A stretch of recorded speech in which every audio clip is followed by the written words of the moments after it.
But anyway,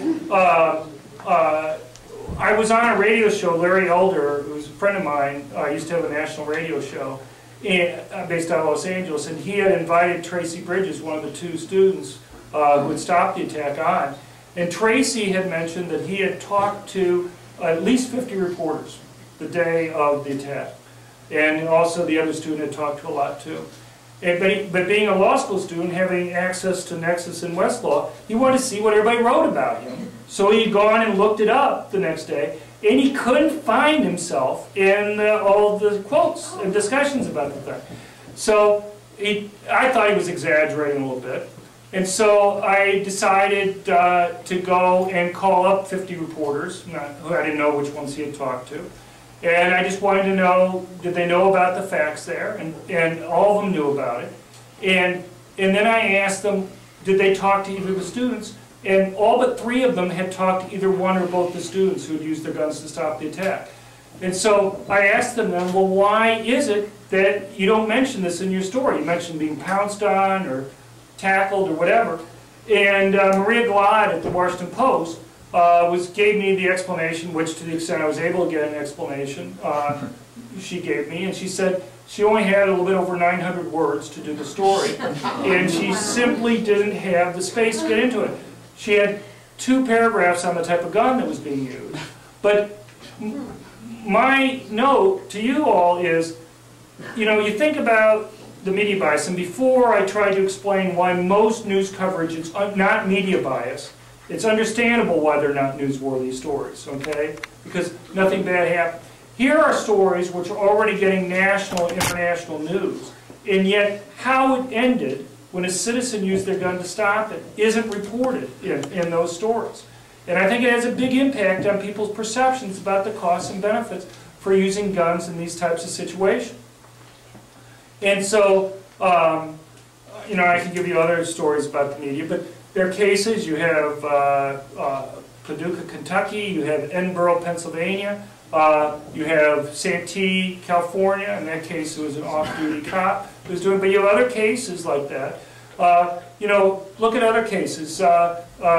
Christmas, almost 2 years ago now, you had a mega church in Colorado which was attacked. The killer there had already killed a few people at another place, killed a couple people in the parking lot, went into the church. There were 7,000 people inside the church.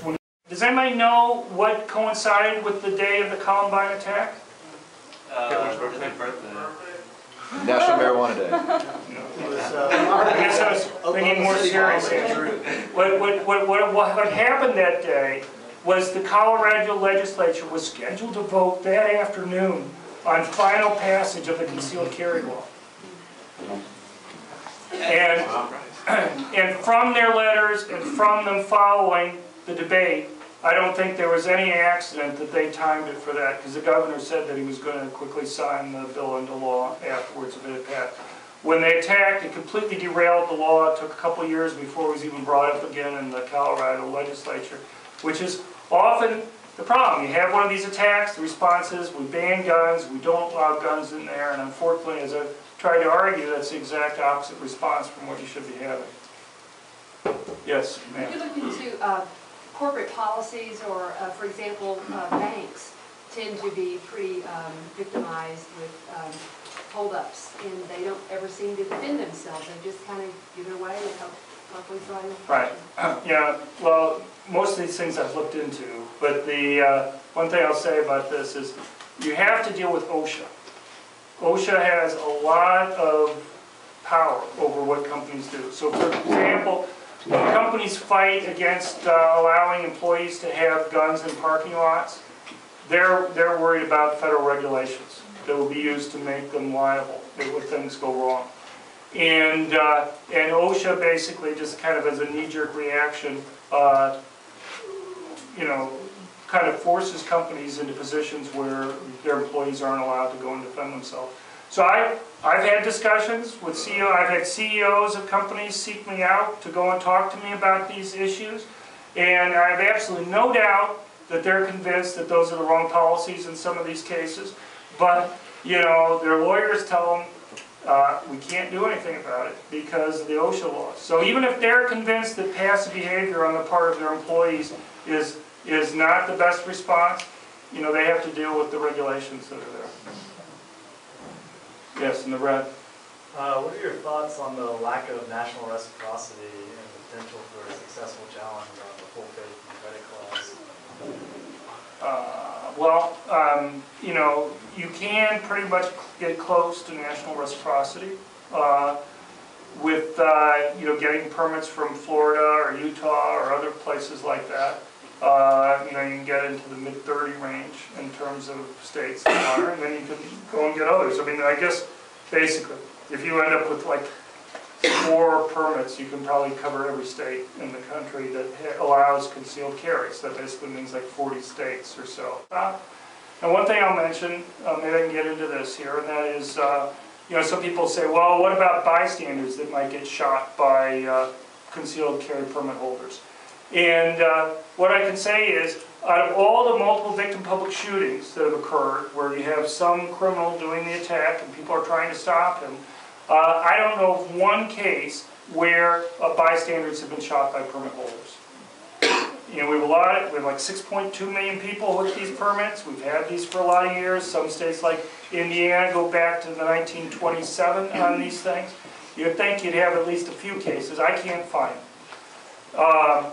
You know, so, you know, again, we kind of get into these things about possibilities about what might go wrong. One thing I will say, you know, how many people saw ABC's program 2020 about a year or so ago on concealed carry on campus, basically?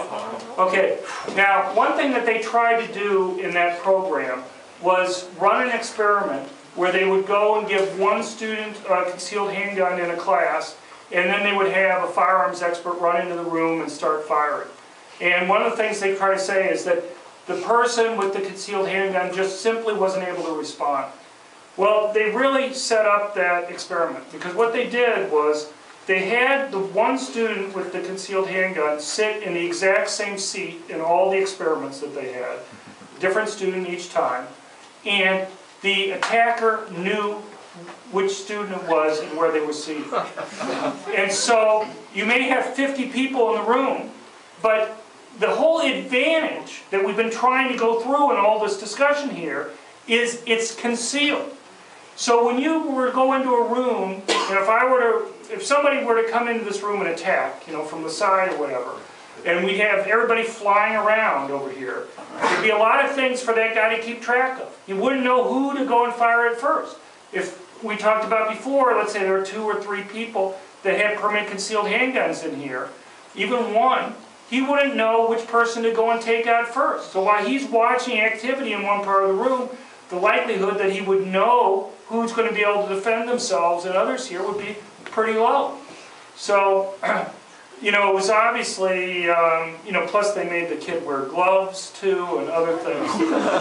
Just, you know, they basically, you know, so he never handled the gun with gloves on before, and they're relatively bulky gloves. And so they basically set it up so the thing would fail. But that's just one of the things that they did there on that. So I don't know if that answers your question. Yeah, in the far back. Do you have any thoughts on You guys keep on seeming to doubt whether I'm going to have thoughts. It's always like, have you had thoughts at least a couple times now? So, yeah, I do have thoughts about those things. Do you have any thoughts concerning open carry, permitted versus non-permitted, and are there any states that do not require a permit to conceal carry? Yeah, well, there are 4 states that don't require a permit to carry a concealed handgun. He's asking which states don't require a permit to carry a concealed handgun. And they're Alaska, Arizona was just a recent addition, Vermont, and you have like 99% of Montana. Basically, there's the 6 largest cities in Montana, which are all pretty small. I lived in Montana for a little while. I lived in Bozeman, and one of the jokes you'd say, well, you know, Bozeman's only 30,000, but Billings, the big city, is only 2 hours away, 2.5 hours, and that's 80,000 people in the greater Billings area. So that was the big city nearby. But the, anyway, you know, so except out of the 6 largest cities and the city limits, you didn't have to have a permit. So we don't know how many people have permits. Now, the other question he asked is about open carry. Do you require permits? There are some states that require permits for it. Most of them don't. But I can't answer your question about whether that's good or bad because, again, it gets back to the earlier question we had here. I have to have some data. I have to be able to go and follow what happens to crime rates when there are changes in these laws. And there just simply haven't been any changes in these things in any, you know, reasonable period of time. States that have allowed open carry have pretty much allowed open carry from almost the beginning of the country in many cases. And so